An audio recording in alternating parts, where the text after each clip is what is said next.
టాలీవుడ్కు IT శాఖ shock ఇచ్చింది. టాలీవుడ్లోని ప్రముఖ నిర్మాణ సంస్థలపై మంగళవారం ఉదయం నుంచే పెద్ద ఎత్తున ఐటీ దాడులు జరిగాయి. ప్రముఖ నిర్మాణ సంస్థలైన మైత్రి మూవీ మేకర్స్తో పాటు దిల్ రాజు సోదరులు ఆయన ఆఫీసుల్లో ఈ దాడులు జరిగాయి. మైత్రి మూవీ మేకర్స్ నిర్మించిన పుష్ప 2 సినిమా ప్రపంచవ్యాప్తంగా భారీ ఎత్తున వసూలు చేసిన విషయం తెలిసిందే. బాలీవుడ్కు చెందిన రికార్డులన్నింటినీ తిరగరాసి దేశంలోనే అత్యధిక వసూలు సాధించిన రెండవ సినిమాగా పుష్ప 2 నిలిచిన సంగతి తెలిసిందే.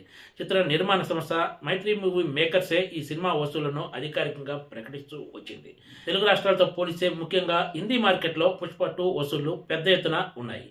ఈ తరుణంలో పుష్ప 2 నిర్మాణ సంస్థ అయిన మైత్రి మూవీ మేకర్స్పై ఐటీ దాడులు జరగడం ఆసక్తికర పరిణామంగా చెప్పుకోవచ్చు. దీంతో పాటు ఈ సంక్రాంతి సీజన్లో 2 ప్రముఖ సినిమాలను దిల్ రాజు విడుదల చేశారు. ఆయనకు చెందిన నిర్మాణ సంస్థే రామ్ చరణ్ శంకర్ కాంబినేషన్లో తెరకెక్కిన గేమ్ చేంజర్ను, వెంకటేష్ అనిల్ రావుపూడి కాంబినేషన్లో తెరకెక్కిన సంక్రాంతికి వస్తున్న సినిమాలను నిర్మించిన సంగతి తెలిసిందే. అయితే గేమ్ చేంజర్ సినిమా బాక్సాఫీస్ వద్ద ఆశించిన ఫలితాన్ని దక్కించుకోలేకపోగా సంక్రాంతికి వస్తున్న సినిమా మాత్రం సూపర్ డూపర్ హిట్గా నిలిచిందనే చెప్పచ్చు.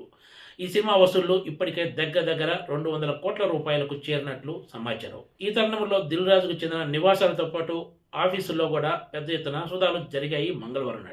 మంగళవారం ఉదయం నుంచి ఏకకాలంలో 8 చోట్ల 55 టీములు ఐటీ సోదాలు నిర్వహించాయి. దిల్ రాజుతో పాటు ఆయన సోదరుడు శిరీష్, కుమార్తె అనిస్తారెడ్డి, ఇతర బంధువుల ఇళ్లలో కూడా సోదాలు సాగినట్లు సమాచారం.